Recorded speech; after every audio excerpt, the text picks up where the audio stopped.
What's going on, guys? Welcome back to the channel and welcome back to another video. In the last episode, we started working on the roll cage, and we're gonna take a step back from that because we had some goodies come in from RPM Steering.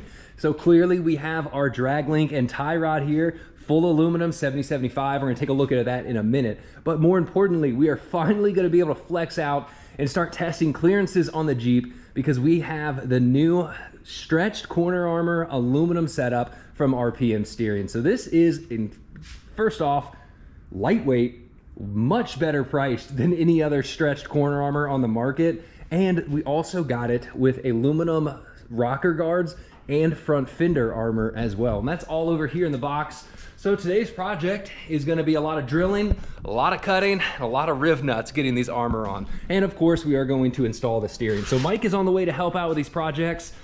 So in the meantime, let's take a look at our steering, what we have here. So these are custom length aluminum links from RPM Steering. We are running a tie rod end at the pitman arm and offset 3/4 inch heims, actually 7/8, but tapers down to a 3/4 inch bore for the bolts on the rest of them. So I actually installed RPM Steering on my Jeep Gladiator, and we went with a 2-inch diameter tie rod. For this Jeep, since we're maxing out at 37s, we are sticking with 1 3/4 inches. It gives us a few different things. First off, we get a lot more clearance up in here. When we're working at full bump with our hydro assist ram, the tie rod, the diff, the drag link, it's gonna start getting really, really tight up in there. And that extra 1/4 inch is going to help. We have our hands full for today's projects. I am excited to start flexing this Jeep out. That is a lot of talking. Let's start this video off and get these steering linkages in.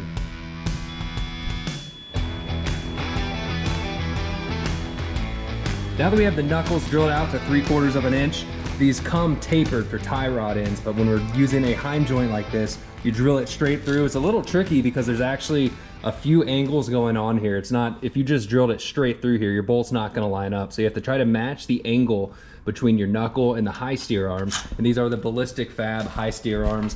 But we get this little sleeve of DOM tubing, and this is how we're gonna set our tie rod height. We're not gonna mess with that until we have everything done. We can mess with our hydraulic ram and whatnot. But at this point, we are good to pull our bolt out, grab our tie rod, and just bolt it onto the machined flat here on the knuckles. We can at least get both of those installed on the axle.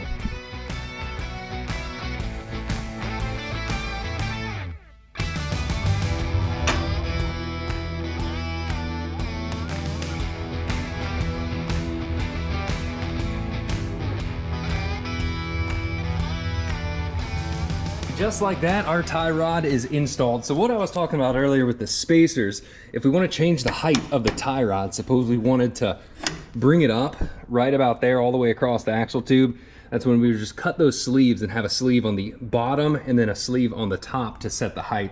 But we still have a lot of stuff to figure out in here. You know, the track bar, our hydraulic ram assist, how much down travel, or how much up travel we're gonna have before it hits the pitman arm.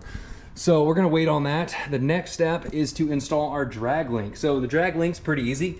We are going to do the tie rod end over right there on the pitman arm, and then bring over the heim joint over here on the high steer arm. So I originally bought these ballistic fab with the double shear high steer, but if we put it in the pocket on top of this high steer arm, we're really gonna have to do some modifications to the frame. So maybe we can run it, not too sure. We're gonna have to wait once again until we can put this at full bump and check clearances. But the higher up we mount this, the higher up our axle side track bar bracket's gonna be as well. So for now, we're gonna mock it up under the knuckle or under the high steer arm, and eventually we are gonna make a double shear bracket if we don't use the top piece. So let's go ahead and get the drag link bolted on. We're gonna leave it loose on the pitman arm because we still have to remove the box and figure out where exactly the box is going to go.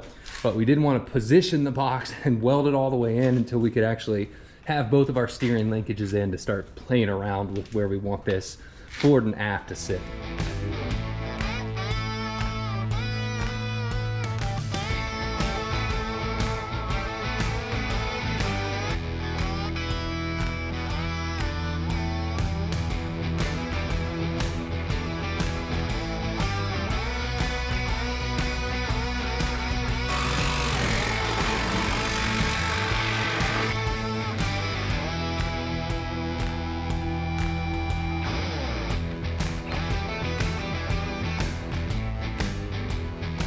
With the steering in place, it's time to move on back here to the rear corner armor.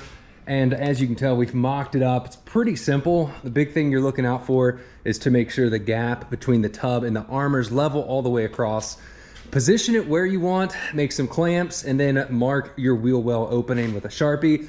And Mike just went to town with, honestly, the easiest way to do it was just with the Sawzall, and then clean up the cuts with a grinding wheel right there. So everything's in place. The rear is not gonna line up until the end. So you wanna leave this kind of loose, because once we tighten it down, this is kind of where it sucks in. We're gonna start on the bottom, make sure this contoured lip right here where the bend is, start down here, and wherever it ends up on the top is what we're gonna run across. So this is a brand new kit. We're gonna get this all in place and hopefully finish this side pretty soon. Look, this looks killer though. The rear wheel opening, it looks really good.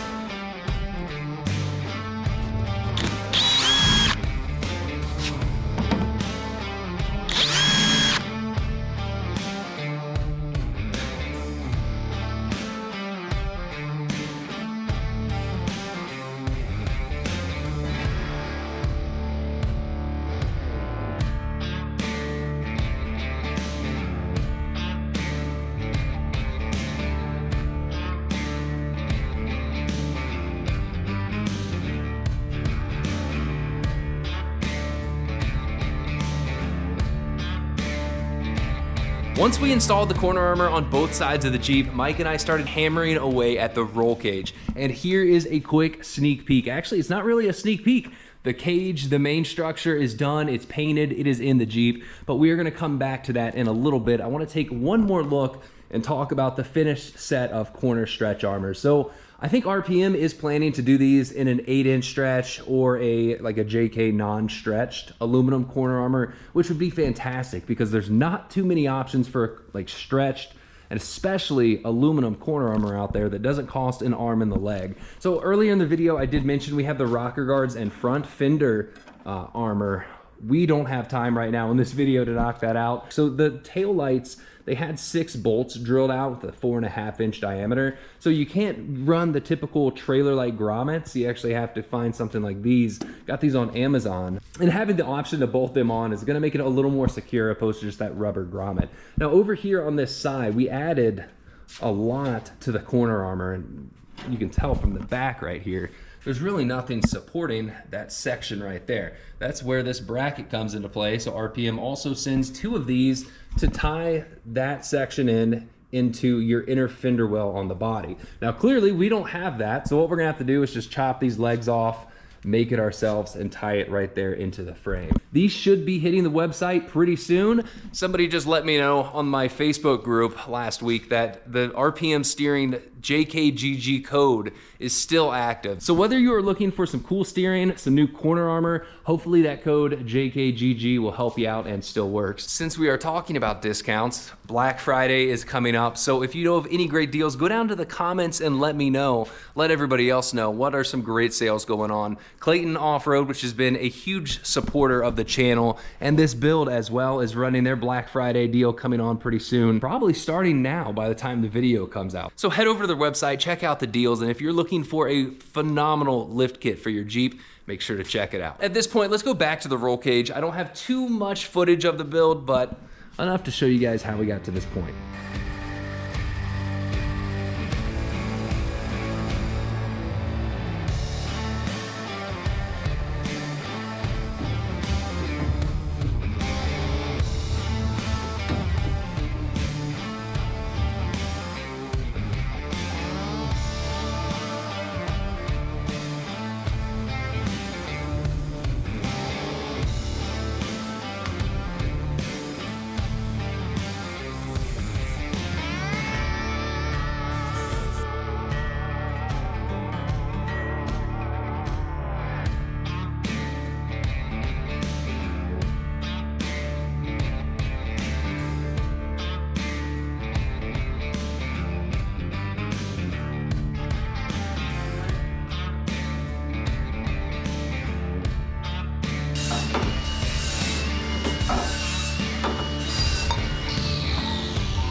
So it took us about a full week's worth of work to get from where we were in the last video with the cage to this point.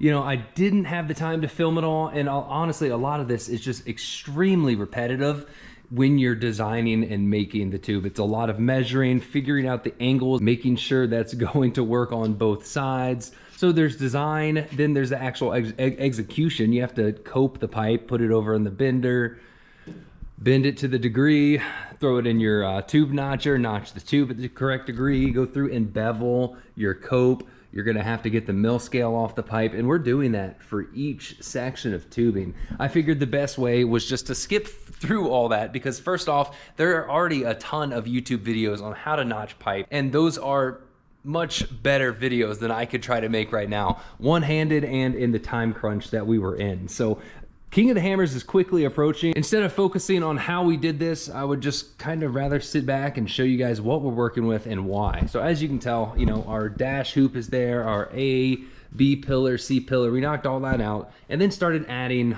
structural cross bracing all over the place. So we have our door bar that goes up here. We decided that kind of after we added all of our roof bracing and our windshield bracing.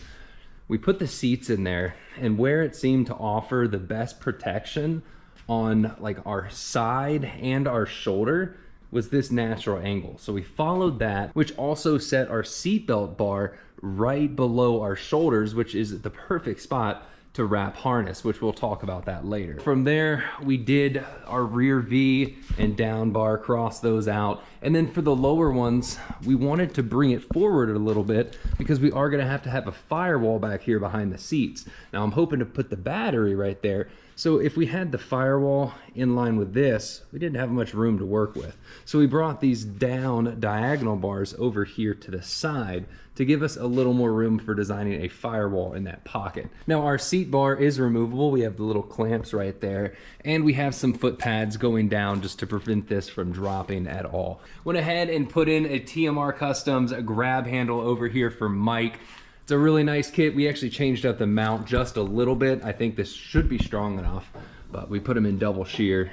They're kind of opposite of each other, opposed to making a bolt-on bracket. Now, as you can see, we also have our front post legs hopping off the front of the cage too. Those are gonna be removable. Went ahead and welded on the back side there. It's because we're not completely done with tube work and cage. So the next step is designing our rear shock towers, tie those into the frame, and then our front shock towers, once again, are gonna pass through the firewall and tie into the frame there. So the main section, man, oh, we have our seats too. Our main section of cage is done, and it's time to start tying in just a few more things. But the great news is that this thing is coming together and it's starting to look like a race Jeep. So I would throw one of these seats in, but I am letting the steelet dry. So that's one thing I haven't talked about either. After we welded and, you know, fit the cage in, I went ahead and sanded it down, sprayed it with steelet, let it rest for about a day. Then we put the cage in place and welded our tabs and bushings all around the cage. So once we are completely done, we are gonna come back through here and box these tabs in and weld it so it's a fully welded connection. But I went ahead and sprayed the cage with steelet. You're supposed to give it 5 to 10 days to fully cure and harden, so try not to touch it, don't want to scratch it, because this is looking beautiful. You know, I didn't want to powder coat the cage. This steelet just lays down extremely flat, nice and even, and the cage almost looks powder coated with a satin black. So want this to look good, we are gonna have to come in and weld certain sections, but with the steelet, we can just scuff it up and weld on top of it. And in the end, if we need to make repairs or weld onto it, you always can without even scuffing it up. So I am rambling on bad, but we have completed so much work over the past week, and I just wanted to catch you guys up to speed with it. So the corner armor turned out really nice. There is one small gap here, but that's from where me and Mike cut. That has nothing to do with the design of the corner armor. So the Jeep is coming along good. The next few steps are gonna be mounting, start working on our rear shocks, make the shock hoop, figure out where they're gonna go, and then same with the front, so we can start getting our suspension installed. But man, from this angle, you can finally start to see what she's gonna look like. Looks like it's sitting tall, but you gotta think, this is a 14-inch coilover build on 37s. So deceptively, the tires look small because in a real world scenario, this Jeep would be built with 40s or 42s with everything we're putting on there, and long travel shocks that really need to get up travel for the fast sections. It is gonna sit a little bit taller than a typical rock crawler, but this just looks aggressive. I like it. Super wide advanced driveline axles. I am digging the look of this. We have a lot of work cut out ahead of us to get this thing ready in right around 2.5 months. So that is about it for this video, guys. Like always, thanks for watching. Please give the video a thumbs up, subscribe to the channel, and next week's video, hopefully we're gonna start diving into some rear shock towers and putting some suspension on this thing. See you guys later.